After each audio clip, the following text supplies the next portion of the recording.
तो आइए दोस्तों, आज हम एक नई कहानी देखेंगे जिसका नाम है गरीब मोमोज वाली। ये कहानी आरती की है। आरती के माता पिता बचपन में ही गुजर गए थे। वो अपने मामा मामी और ममेरी बहन सोनाक्षी के साथ रहती थी। आरती की मामी बहुत बुरे स्वभाव की थी। वो आरती को बिल्कुल भी पसंद नहीं करती थी, पर सोनाक्षी और मामा जी आरती को बहुत प्यार करते थे। और फिर एक दिन, चलो सोनाक्षी, तुम अपने कपड़े ले लो, पड़ोस वाली आंटी के यहाँ शादी में भी तो जाना है। और माँ आरती ने तो अभी दिवाली में ही लिया था ना, उसे कपड़े की क्या जरूरत है। पर माँ, दिवाली गुजरे हुए अब 1 साल होने को जा रहा है, फिर वो शादी में क्या पहनेगी। अरे उसे शादी में जाने की कोई जरूरत ही नहीं है। वो बदशगुनी है, पैदा होते ही अपने माँ बाप को खा गई, अब शादी में ले जाकर शादी तोड़वानी है क्या। तुम कैसी बात करती हो माँ, आरती सुनेगी तो कितना दुखी होगी। होने दो दुखी, मुझे क्या फर्क पड़ता है, मैंने सच ही तो बोला है। अगर आरती शादी में नहीं जाएगी तो मैं भी नहीं जाऊंगी।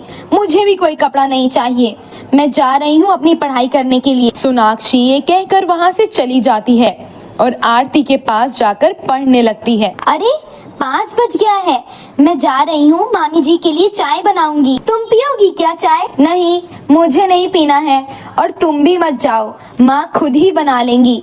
नहीं सोनाक्षी, मामी जी चाय का इंतजार कर रही होंगी, मैं उन्हें दुखी नहीं कर सकती। अरे इसमें दुखी होने की क्या बात है? तुम नहीं समझती हो, मामा जी और मामी जी ने मुझ पर बहुत एहसान किया है, मैं उन्हें दुखी नहीं कर सकती हूँ। आरती वहाँ से चली जाती है और सोनाक्षी सोचने लगती है कितना फर्क है माँ और आरती में।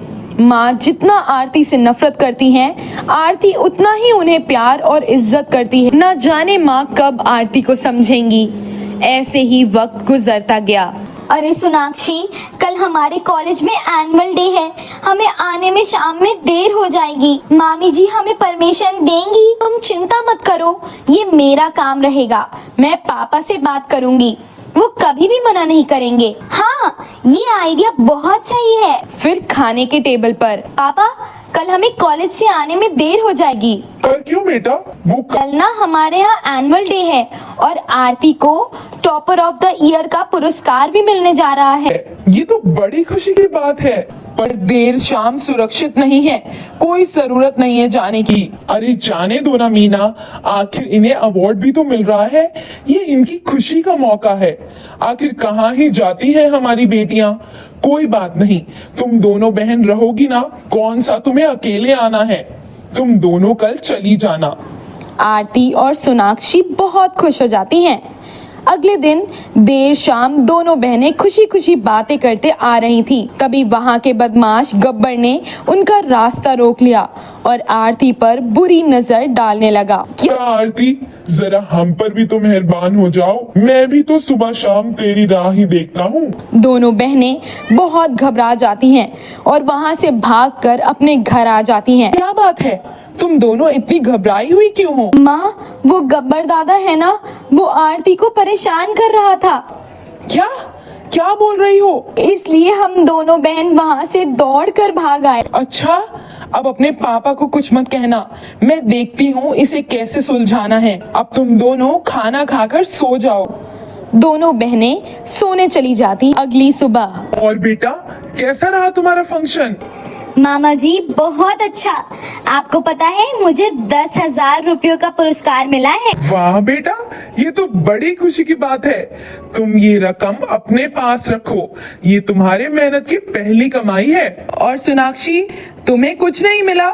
मिला है ना माँ, मैं सेकंड टॉपर थी, इसलिए मुझे 5,000 रुपए मिले हैं। सोनाक्षी, मैं तेरे दिल्ली वाले मामा के यहाँ जा रहा हूँ कुछ काम से, क्या तुम भी चलोगी? वाह पापा, नेकी और पूछ पूछ, अभी तो कॉलेज भी बंद है, मैं जरूर चलूंगी। आरती के मामा और सोनाक्षी कुछ दिनों के लिए शहर के बाहर चले जाते हैं। मौका देखकर मीना ने गब्बर को घर आने का न्योता दे दिया था। अरे गब्बर दादा, आओ देखो, आज आरती ने अपने हाथों से पूड़ी पकवान बनाए हैं। मामी ने इस गुंडे को घर बुला लिया। अगर मामा घर पर होते तो वो कभी भी उस गुंडे को घर ना घुसने देते। अरे भाई, जिसने बनाया है उसे बुलाते हैं, अपने हाथों से ही मुझे खिला देगी। अरे गब्बर दादा, मजाक करने में भी आप नंबर 1 हो। मैं आरती को अभी बुलाती हूँ। मीना जबरदस्ती आरती को गब्बर के सामने खड़ा कर देती है और आरती मन मार कर गब्बर को खाना परोसती है। गब्बर खाना खाकर चला जाता है। आरती अपने कमरे में जाकर फूट फूट कर रोने लगती है। आरती के मामा को गए 2 दिन बीत गए थे। एक दिन आरती देखती है उसकी मामी ने गब्बर को घर पर बुलाया और वो गब्बर से कुछ बात कर रही थी। गब्बर दादा, चिंता मत करो, आरती के मामा भी 2 दिन बाद आएंगे। तुम कल ही आकर आरती को उठा लो और याद रहे, ये नोटों की गड्डी देना मत भूलना। उसके बाद तुम आरती का जो मर्जी करो, उसे प्यार करो या उसे बेचो, मुझे तो बस पूरे पैसे चाहिए। हाँ हाँ, ठीक है ठीक है, मैं कल अपने आदमियों के साथ आऊंगा और इसे पकड़कर कहीं दूर ले जाऊंगा। आरती अपनी मामी और गब्बर दादा की बातों को सुनकर बहुत घबरा जाती है और वहां से भाग जाती है। आरती के पास अवार्ड वाले पैसे थे जिनसे वो टिकट लेकर एक बस में बैठ जाती है। वो बस दार्जिलिंग की थी। आरती दार्जिलिंग पहुंच जाती है। दार्जिलिंग जैसे हिल स्टेशन पर आरती बिल्कुल अकेली थी। आरती एक पहाड़ी के रास्ते सड़क पर चल रही थी। अचानक उसकी नजर एक मोमोज की दुकान पर पड़ती है। आरती वहां पहुंचती है और बेहोश हो जाती है। अरे ये लड़की कौन है? ये तो बेहोश हो गई। वो दुकान एक बेरोजगार महिला की थी। वो दौड़ कर जाती है और आरती के चेहरे पर पानी डालती है। कुछ देर बाद आरती को होश आता है तो वो महिला पूछती है, तुम कौन हो बेटा? कहाँ से आई हो? तुम्हारे साथ और कौन है? आरती अपने बारे में बताते हुए रो पड़ती है। रो मत बेटा, जिसका कोई नहीं होता उसका ईश्वर होता है। तुम्हें अब वापस अपने घर जाने की कोई जरूरत नहीं है। तुम मेरे साथ ही रहो, मैं तुम्हें अपनी बेटी बनाकर रखूंगी। आपका बहुत बहुत शुक्रिया, आपने मेरी इतनी मदद की।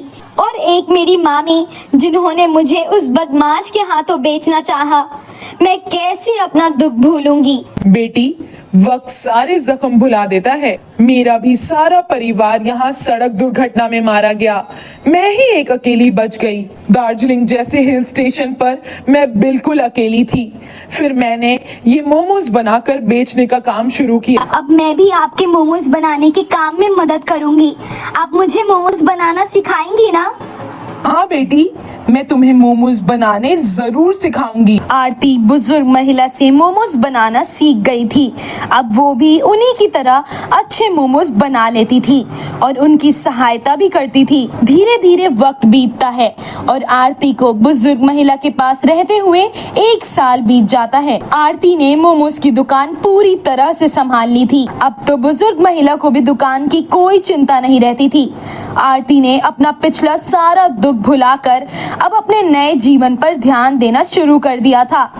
एक दिन आरती मोमोज की दुकान पर ग्राहकों को मोमोज की प्लेट बनाकर दे रही थी। अचानक उसने अखबार में एक इश्तिहार देखा जिसमें उसके मामा ने आरती की फोटो लगा रखी थी और लिखा था कि आरती, तुम जहाँ कहीं भी हो मेरे पास वापस लौट आओ, मेरी तबीयत ठीक नहीं है। वो ये अखबार देखते ही मोमोज वाली बुजुर्ग महिला के पास जाती है और बोलती है, आंटी, मेरे मामा की तबीयत बहुत खराब है। वो मुझे बहुत याद कर रहे हैं। मैं अपने मामा से मिलना चाहती हूँ। बेटी, मैं तुम्हें भला क्यों रोकूंगी? तुम चाहो तो अपने मामा से मिलकर वापस भी आ सकती हो। आरती अपने घर वापस लौटती है पर घर के बाहर भीड़ लगी हुई देखकर आरती को पता चलता है कि उसके मामा इस दुनिया में नहीं रहे। आरती की मामी आरती से लिपटकर बहुत रोती है और उससे अपने किए की माफी मांगती है। आरती, मुझे माफ कर दे। आज तेरे मामा मेरे कारण इस दुनिया से चले गए। तेरे मामा को पता चल गया था कि मैं तुझे गब्बर दादा के हाथों बेचना चाहती थी। तेरे मामा ने गब्बर को पुलिस के हवाले कर दिया, पर वो तेरी याद में दिन ब दिन बीमार होते चले गए।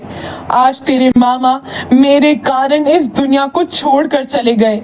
मैं ही लालची थी जो पाप करने चली थी। अपने मामा के गुजर जाने के बाद आरती अपनी मामी और बहन सोनाक्षी को अपने साथ दार्जिलिंग ले जाती है और फिर से मोमोज बेचने का काम शुरू कर देती है। आरती की मामी उसे ये सब करते देख अपने किए बुरे कर्मों पर रो पड़ती है। तो दोस्तों, इस कहानी से हमें ये सीखने को मिलता है कि हमें कभी भी लालची नहीं होना चाहिए और रिश्तों की भरपूर कदर करनी चाहिए, क्योंकि ये रिश्ते हमारी पहचान होते हैं। आपको हमारी कहानी कैसी लगी हमें कमेंट करके जरूर बताइएगा।